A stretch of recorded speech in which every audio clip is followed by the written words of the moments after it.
In the wake of the hysteria created by the coronavirus, I have been holding my breath and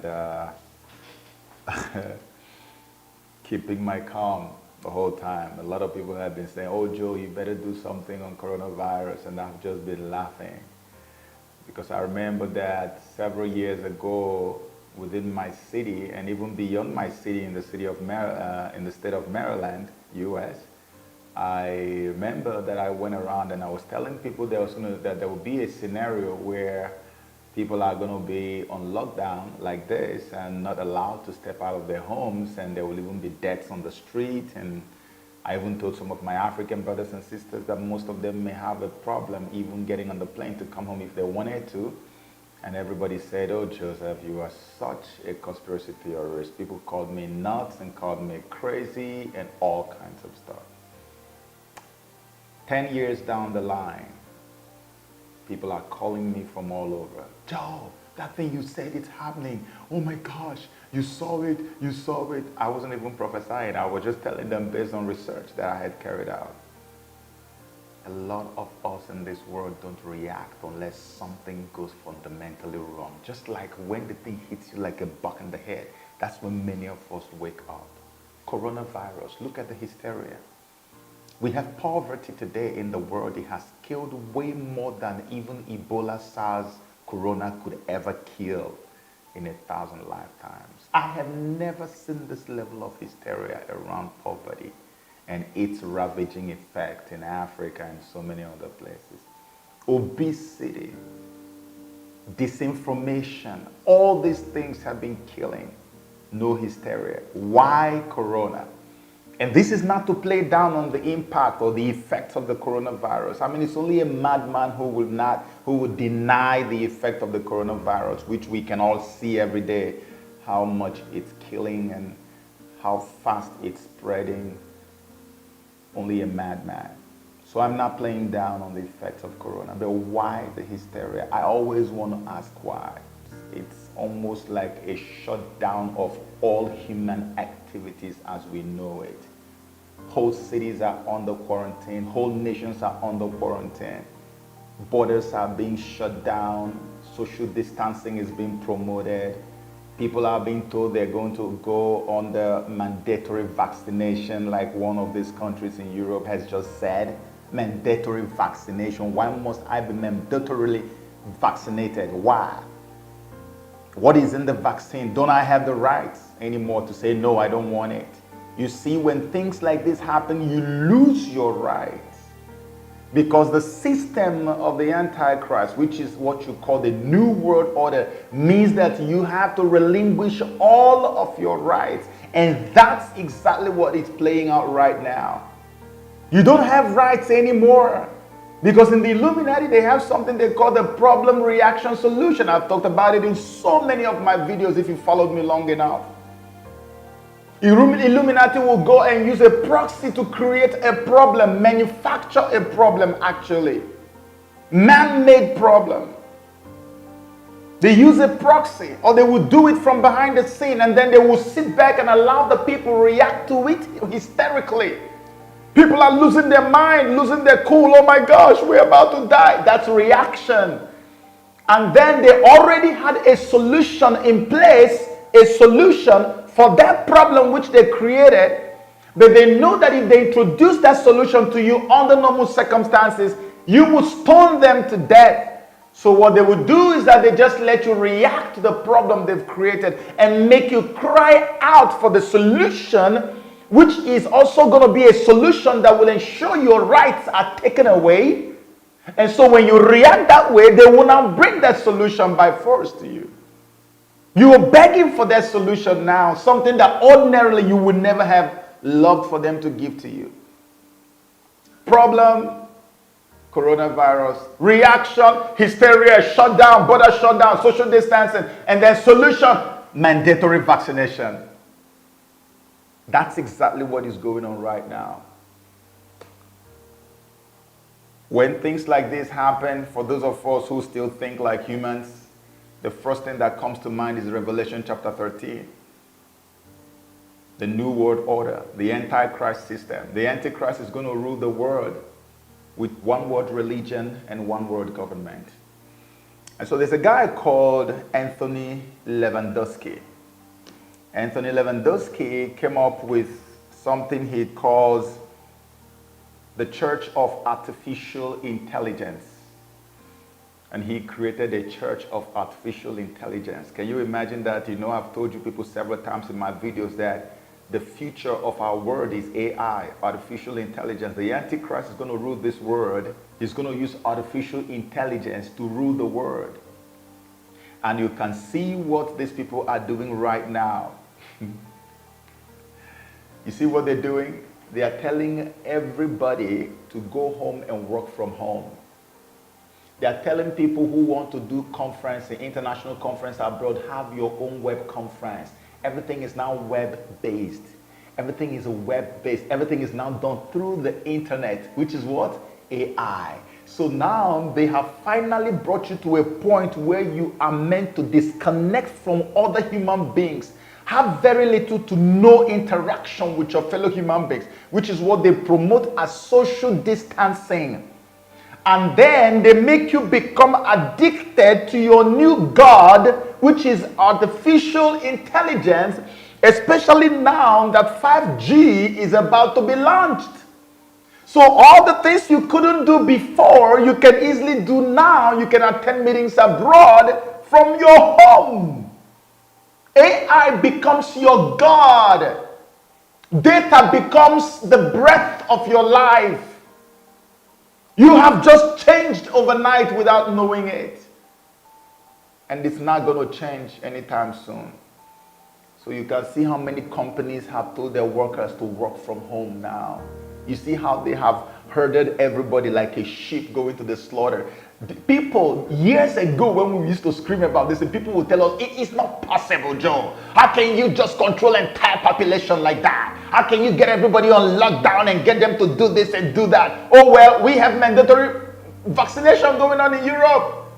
One guy said I had to run away from UK because I know mandatory vaccination is coming to UK soon. And I told my people that would come 10 years ago.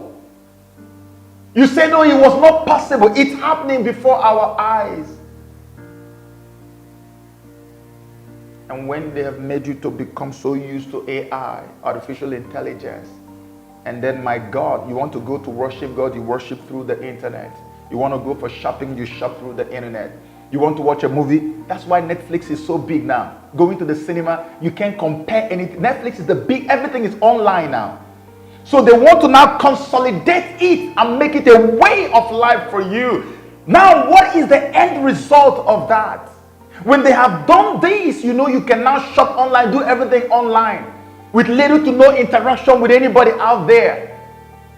The time is going to come when they will let you know, you see, all this you're shopping online, because now pretty much everything you do is online and you have to use your card. They said that card has issues. We need to change the card. And from changing the card now, we need to get something more efficient, because now you know you don't have any other option, because the only option you have is online.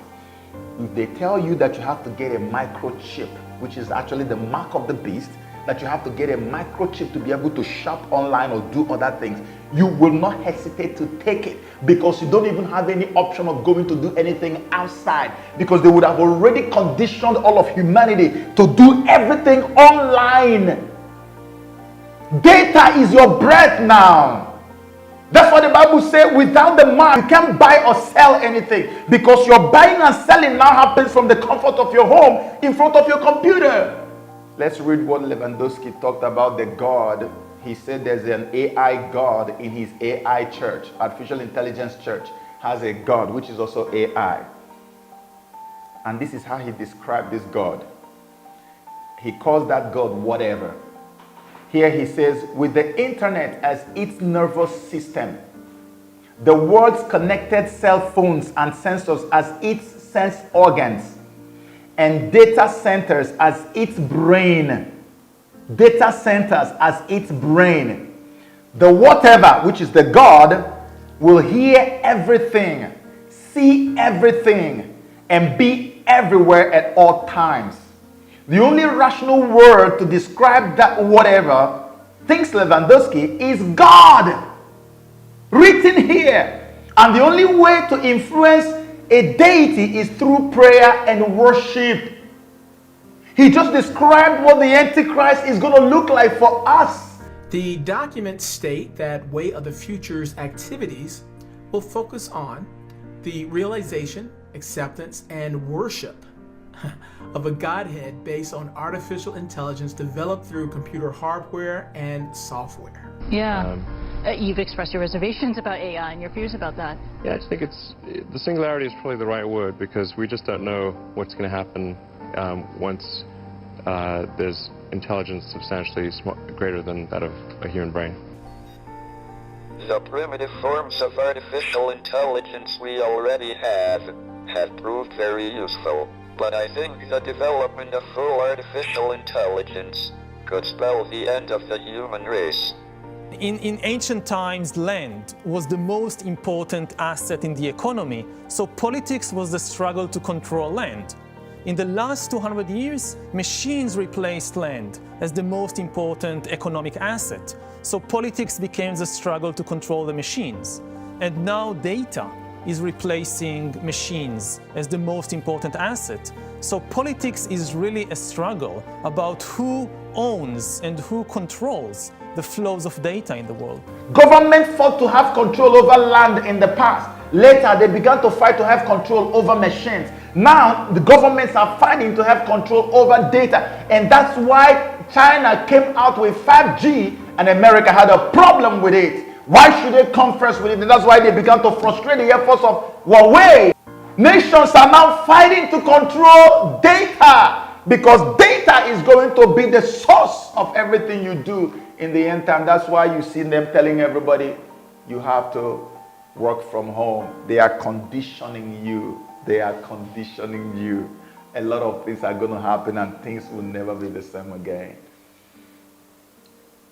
If you're a rational thinking person by now, you will know that the system of the Antichrist is now about to be launched.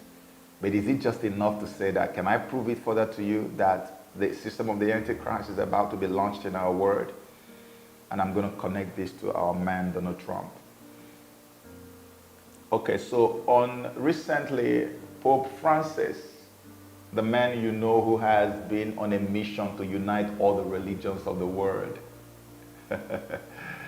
I mean, he does not make any apologies for it. He does not hide it. He does not mince words. The guy wants every religion in the world to unite, to the point he even told Christians that proselytizing is bad. That means that Christians should stop going out to preach to people of other religions to convert them into Christianity. That is wrong. It is a sin. Pope Francis said that live. Said he would never do that. Why would you convert? And you know why he said that? Because the man believes that all the religions are good and they are the same and they all worship the same God. That's why he has been fighting to bring every single religion that has a name in this world under one umbrella. What did the Bible say about that in Revelation chapter 13? He calls it the one world religion. Are we close to one world religion being activated officially in our world? Yes. Let me prove it to you. Some things happened this week that we think should really capture the attention of most people, especially Protestants. I don't know if you're aware of what the Pope did on Thursday, September 12, but he had a special video where he is now setting up a date to establish a global pact with the leaders of the world to re-educate the young people of the world. This was also presented by the Vatican in written form, as well as the Pope himself reading it on a video, and the date is May 14, 2020. Dobbiamo puntare sulla educazione, che apre la mente e i cuori ad una comprensione più larga e più profonda della realtà. Serve un patto educativo globale. We need a global compact on education. The world needs to be re-educated, and we need the leaders of the world to come together and sign this compact. And a compact, of course, is a firm contract, promise, treaty, or an agreement. Che ci educhi alla solidarietà universale, a un nuovo umanesimo. Per questo ho promosso un evento mondiale. So he says we're going to promote this global event that is going to create a new universal solidarity. Now, that solidarity means a new unity, and that's been his mantra through his papacy, and a new humanism he talks about. You wonder, what does a new humanism mean? Usually, churches are reluctant to talk about humanistic point of view because Christians do not have the humanistic point of view. We've got the Christian worldview. What is humanism all about? It is a deviation from divinity. That's what they want to do, to re-educate the children of the world, just like Planned Parenthood has been re-educating our children on comprehensive sexuality education, telling babies as young as 4, 5, 6, 7 that masturbation is good, that it's okay to fall in love with somebody of the same gender. Somebody who is a woman can actually become a male, and a male can actually become a woman. That is normal. These are the new normals. Un proverbio africano recita che per educare un bambino serve un intero villaggio, ma dobbiamo costruirlo, questo villaggio. And then he quotes from a familiar proverb that it takes a village to raise a child. That was used by Hillary Clinton both prior and during her campaign. And it sounds beautiful because the word village is not like city, it's not like nation or country or some political power. It's kind of homey. So he's saying that we need to, the world, we need to look upon the world as a village. We need to come together as the village leaders and train the children of the village. And of course, he's talking about programming the children of the world is what this is dealing with. E dobbiamo bonificare il terreno delle discriminazioni, come ho sostenuto nel documento che ho recentemente sottoscritto col grande imam di Al-Azhar ad Abu Dhabi. All right, now, I don't know if you caught this, but this is the only individual that he cites in the whole video. Surprisingly, it's the Grand Imam of Abu Dhabi, Al-Azhar. The Grand Imam Al-Azhar of Abu Dhabi that he went and visited, and they signed the global pact of friendship across religions. It was after he signed that pact with that Grand Imam in Abu Dhabi that they named a huge mosque after Mary, the mother of Christ. He referenced him in this video announcement. And what is this pact for the re-education of the world's children? You remember, coronavirus is killing off the adults, the old people, the 60-somethings, or maybe 70-somethings, 80-something. These are the people they are killing. This whole end-time event we are witnessing is going to be about the younger generation because they believe the older ones are about to die off anyway. They want to re-educate you and I. They want us to begin to accept some of the belief systems that we never thought in our widest imagination that we would accept under normal circumstances. They want us to begin to accept things that were condemned by the Bible as evil and as bizarre. Pope Francis continues to shake things up in the Catholic Church. Yesterday, apparently, he was talking to a gay man in Chile and told him that you are gay, doesn't matter. God made you like this and loves you like this. So will Catholics follow his "who am I to judge" stand? That's the re-education program that is about to happen. That's what the man is going to do. And he is also focusing that on the so-called environmental thing they were talking about. They want to re-educate the people about religion, that all religions are good. That's the re-education. Who is going to be there in attendance? The leaders of all religious groups on earth, high-profile individuals in sports, in entertainment, in politics, in every aspect of life have been invited to attend this massive global one-of-a-kind event in Rome, invited by the Pope. This is happening May 14, 2020. And guess what comes immediately after it? Immediately after it, this other particular event is going to happen.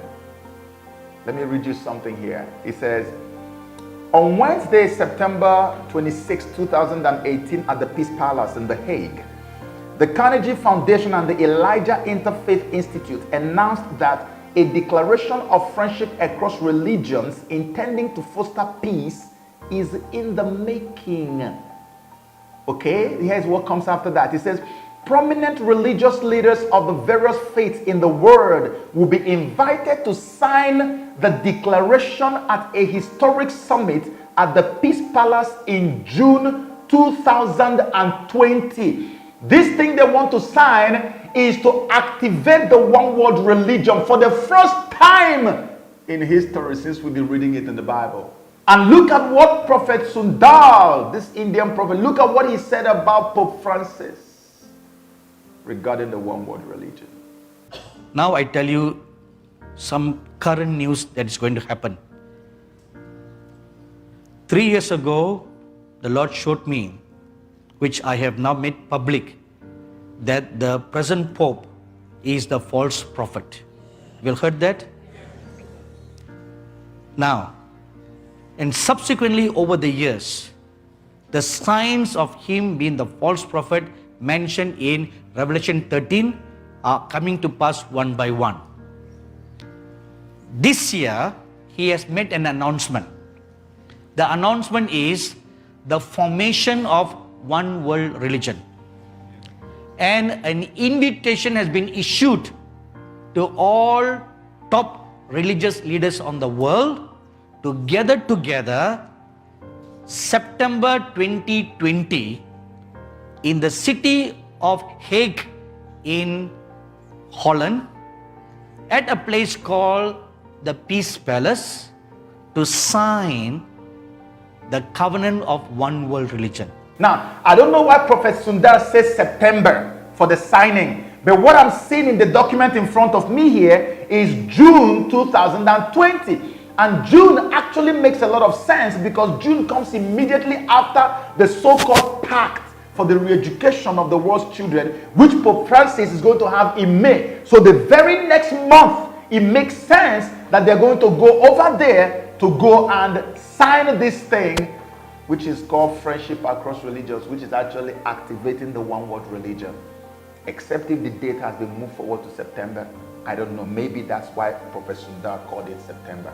But whichever one it is, whether it is June or September, the one world religion is activated in this very year.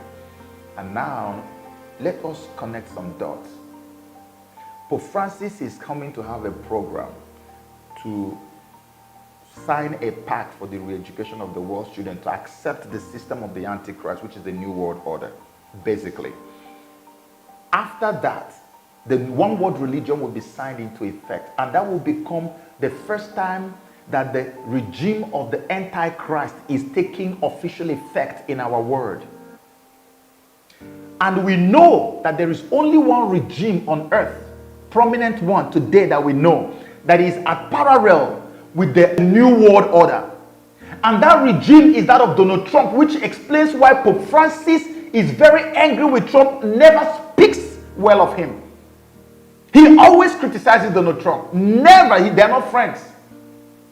Because the man is at parallel, whatever he's doing is at parallel with the dictates of the New World Order.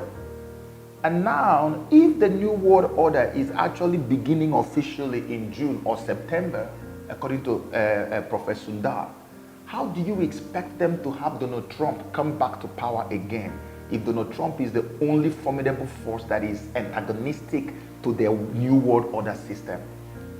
You see why I said in my previous video that the fight to get rid of Trump is completely valid and it is on a top gear right now as we speak. Even this whole corona is also part of what they want to use to humble and humiliate Donald Trump out of power. Let me explain that to you. Let me explain it to you. First of all, they started with the Mueller investigations, Russia collusion. It turned out the collusion was a delusion. They came up with Stormy Daniels. They came up with impeachment. There's nothing they have not done. None of it has worked. This man remains in power.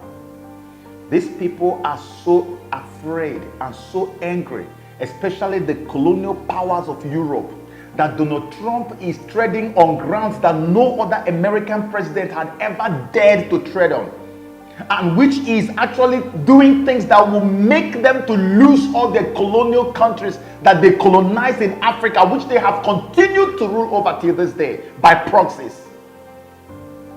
So these people are fidgeting. They are so angry. They are on edge. These people want to do everything to bring Trump down. That's why if you look at all the narrative going on in the mainstream media as usual, you see that they've already started blaming Trump for the coronavirus, despite all the quick action he had taken. If you look at the American economy right now, you find that the American economy is headed towards a recession, more like, okay, God forbid, but that's where it's headed now. Because they know that Trump had always been touting the strong economy that America has. Every time he makes a speech, that's the first thing he talks about. So now they want to humble him, and they also want to disgrace him. I saw the president of France, Macron, the other day on the screen, making some very sweeping changes, destroying every aspect of life in France. You are blocking border, you are blocking, like virtually nothing. It's like everybody should just stay indoors like a prisoner because of coronavirus. Because of coronavirus. And all these things they do is to make sure that Trump does the same thing. Before you know it, they will also come out and say, oh, martial law, like just the way Spain or whatever declared mandatory vaccination. They also expect Trump to do this. So everything they want him to do, they are doing it. And they make the whole world see it, so that if they do it and Trump doesn't do it, the moment they report extra deaths in America, they say, it's because he's not doing what Europeans are doing. And they're going to show the whole world that, we did this and it worked. So they expect him to do the same thing. But I'm saying to Donald Trump, listen, do what works for Americans. Don't listen to them. Don't watch what they are doing. This virus is dangerous. It's a killer virus. But do what only works for Americans. You don't have to declare martial law. You don't have to begin to stop vehicles, people from traveling from one state to another. Don't block interstate travels. Take your time and put measures in place to curtail and contain the virus. This is aimed at him. And so when the economy goes into recession, the next thing you're going to hear is, you see, we said it, America, you see, this man is incompetent. From day one, he never wanted to do anything. In fact, he even denied it. He denied that the virus was real. And now look where we are. People are dying. Economy has crashed. Everything is down. How can you have this man as president? And then that's when you see the head of Hillary will now begin to rear up. Have you noticed that the two Democratic presidential hopefuls, Biden and Sanders, I said it in my previous video, two of them have indicated they are going to have females as their vice presidents. Did you see the recent publication now on Breitbart News? Whoopi Goldberg has now advised Biden, Whoopi Goldberg, right, from the View, has advised Biden to pick Hillary Clinton as her vice president. In that Simpsons video that I showed in my previous video, there's a Simpsons video. You know The Simpsons, okay? The sitcom. They always make predictions. I detailed this in my previous video. They predicted the 9/11. They predicted that Disney was going to buy Fox. They predicted Donald Trump presidency. And in that prediction, they had a woman called Lisa who took over from Donald Trump around about 2020, from the way they put it. Now, this woman is busy calling her cabinet and saying, let's know where we are now in the economy. And they say, we are broke because of what Trump did. So it's almost, in other words, Trump bankrupted America. And that's almost what they are working the man into right now. So the moment they pick Hillary as vice presidential candidate, just know it deep down in your spirit that Hillary has become America's president. No two ways about that. And that Hillary you are looking at there is 100% in compliance with the New World Order, which is going to take effect between May and June, according to Pope Francis. You see the connection of all the things that is going on. That's why life is completely changing for everyone right now. And they are going to put more pressure and put more pressure and put more pressure until they make this man cave. But then for us who are Christians, this is the best time for us to begin to pray. It is time for us to pray for Donald Trump. If we don't pray for Donald Trump, mark my words, this terrorism that has been declared on Christians in Nigeria, it will take another turn for the worse. This man is the only ray of hope we have today. And from the things that I see, from the dots I am connecting, The dark clouds are closing in on him at an unprecedented rate. And I feel like if we can rise up to pray, God will come and save him and keep him for us for at least another 4 years, so that we can consolidate, so that he can also consolidate on the little gains that we have made, to the point that in Nigeria today, people are afraid of Donald Trump, that they even know that there's somebody who is speaking for Christians in Nigeria, to the extent that today we now know that the Trump administration has put a bounty on the Boko Haram leader and has decided that they are going to get him whatever it takes, just like they got the Soleimani of Iran. Imagine that just shortly before they were supposed to come in, because they've already created a global alliance against religious persecution and mentioned Nigeria in one of the places where they need to intervene. And right before they came, look at coronavirus everywhere. These people are fighting, and this whole thing is all for the soul of Africa. I wish that Africans will understand this. That's why we created a campaign group for Donald Trump. It's called Africans for Trump 2020. I was shocked that I mentioned it briefly in my previous video, and before you know it, so many people have registered. I'm asking you, if you have not registered, please try and register. We're still going to make another video, a proper video to announce it. We are going to be in every capital in Africa. We want to pray, not only pray, then call our peoples abroad. If you are in Africa, those of us in America, we will call around. We will visit people and talk to them about the importance of casting our vote for this man and supporting him. It is very crucial, my people. I used to be so confident that nothing will happen to him. Now I have little fears and I have reasons to be afraid. And I think it is time for us to pray like we've never done before for Donald Trump, because the evil clouds are closing in. Our world has changed. It has changed forever. And I know I can only pray and hope that this thing is going to lead to a massive revival, so that those people who thought that God didn't mean anything, people who didn't think that God is all, now their eyes are opening. They are waking up to the realities that the devil has been deceiving them. And now when you see what is happening around the world, nobody will tell you to run to God, because the time is here. You read it in the book of Revelation. You were told it's going to happen many, many years to come. It's here right now, and we are living it now. It's time to make a move. Pray with me that God will preserve this man and that he will keep the rest of us. Amen. Thank you.